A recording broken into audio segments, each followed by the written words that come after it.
The war between Israel and Iran is continuing with the same intensity. IDF carried out a series of overnight strikes in Iran, targeting dozens of sites, including military-industrial facilities for missile production and the SPND headquarters, linked to Iran's nuclear weapons research program. A ballistic missile fired by Iran struck just outside a high-rise apartment block in Beersheba, southern Israel. Thick smoke, burning vehicles, and visible destruction were reported.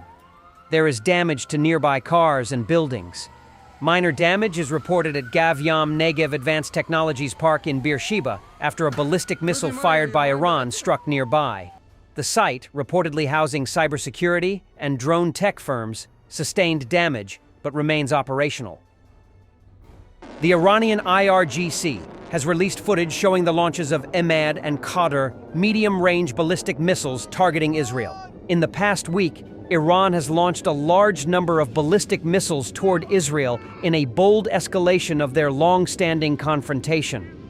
While the sheer volume of missiles, some salvos reaching into the hundreds, showcases Iran's ability to project power, the actual effectiveness of these strikes has been limited. Israel's advanced multi-layered air defense system, including the Iron Dome, David's Sling, and Arrow interceptors, has successfully neutralized the majority of incoming threats. However, under the pressure of saturation attacks, several missiles have slipped through, causing localized damage and injuries in cities such as Beersheba and Tel Aviv. Iran's strategy appears to rely on overwhelming the system with both real missiles and decoys, using older models like the Qadr and Emad, alongside newer, more elusive variants. Despite some tactical successes, these missile strikes have not caused significant disruption to Israel's military capabilities or strategic posture. Ultimately, while Iran's ballistic missile attacks demonstrate reach and persistence, their overall effectiveness remains limited due to Israel's strong defensive shield and rapid response capabilities. Mohsen Rezai, member of Iran's Expediency Discernment Council and former IRGC commander, said, "Our response is not complete and must be carried out. We will continue until the future of the country is secured." Israel told Mr. Trump that there are two ways. Either come help me or establish a ceasefire. Meaning, on this seventh day, we are in this situation, and Israel is caught in a big crisis, and thank God we have the upper hand. Of course, Our punishment is not yet complete. I have a question about it. Sardar Zalmay Rozaigwar, did we manage to punish the enemy in the field by this seventh day as you described?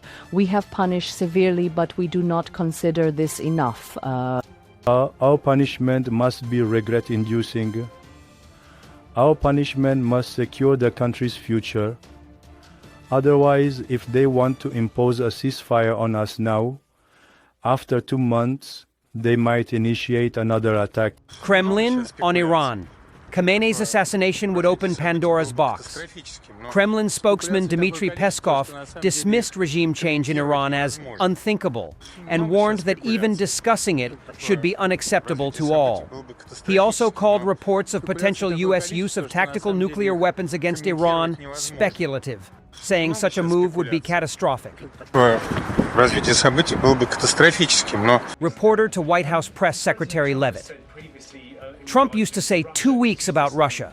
Now it's the same with Iran. Why should we believe him this time? Levitt. These are two very different global crises, both inherited from an incompetent president and a weak administration, the 2-week circus. Caroline.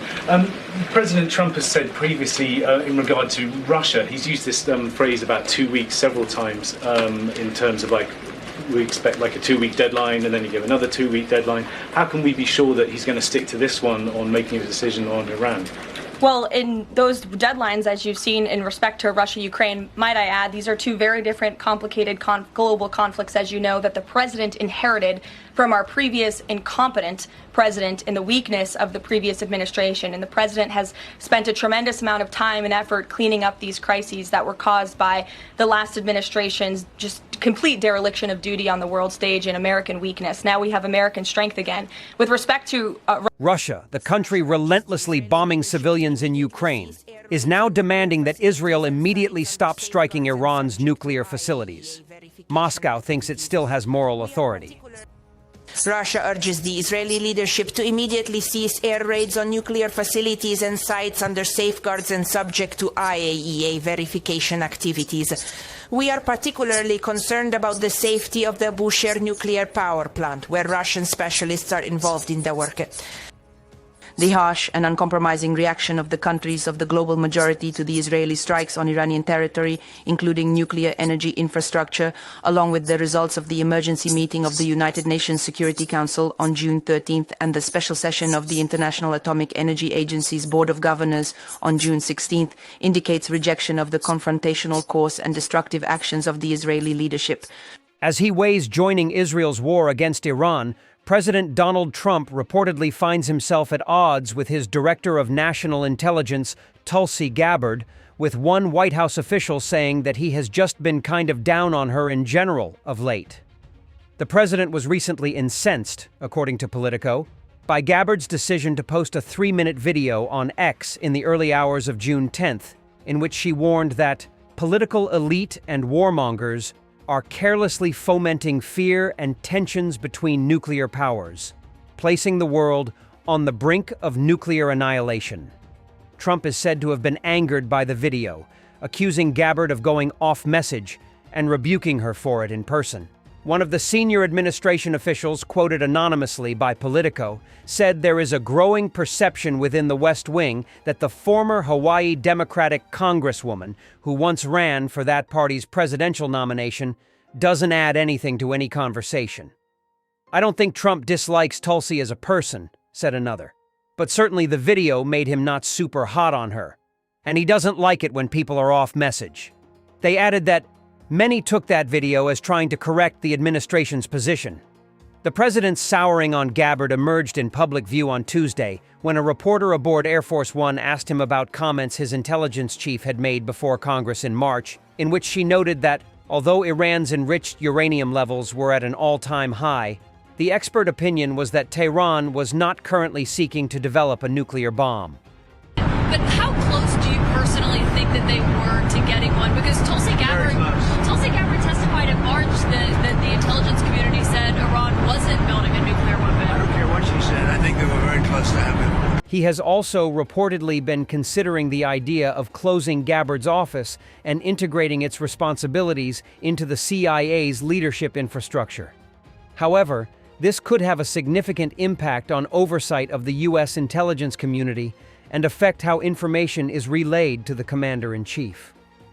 Gabbard, who has previously stirred controversy by entertaining conspiracy theories regarding the wars in Ukraine and Syria, has long been an advocate of keeping the U.S. out of forever wars, a position Trump himself has taken in the past, and earlier this year visited Hiroshima in Japan to see the site devastated by an American nuclear blast at the close of the Second World War, a trip the White House questioned.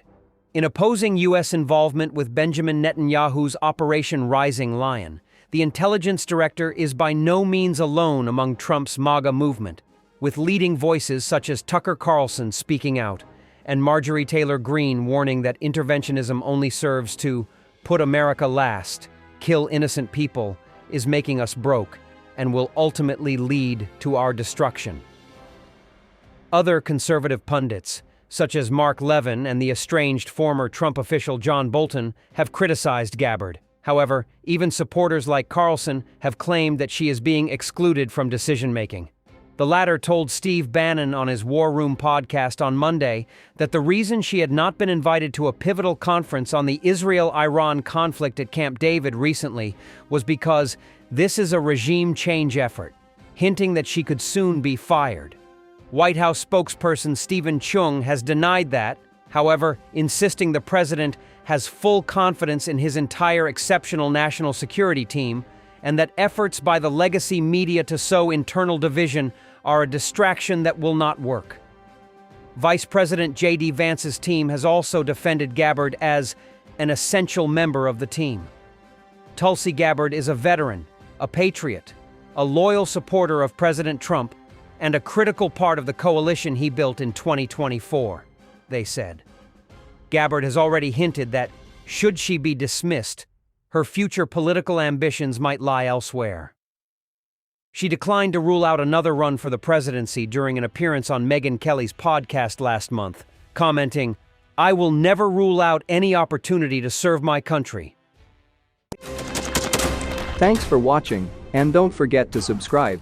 Also, if you want to support Warthog Defense, please become our member and get early access to new videos, exclusive members-only videos, and become administrator in comment section.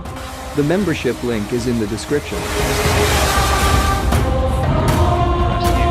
Every day. We had a guy last week at 6 rescues in 6 days. You know, he's doing the job every day.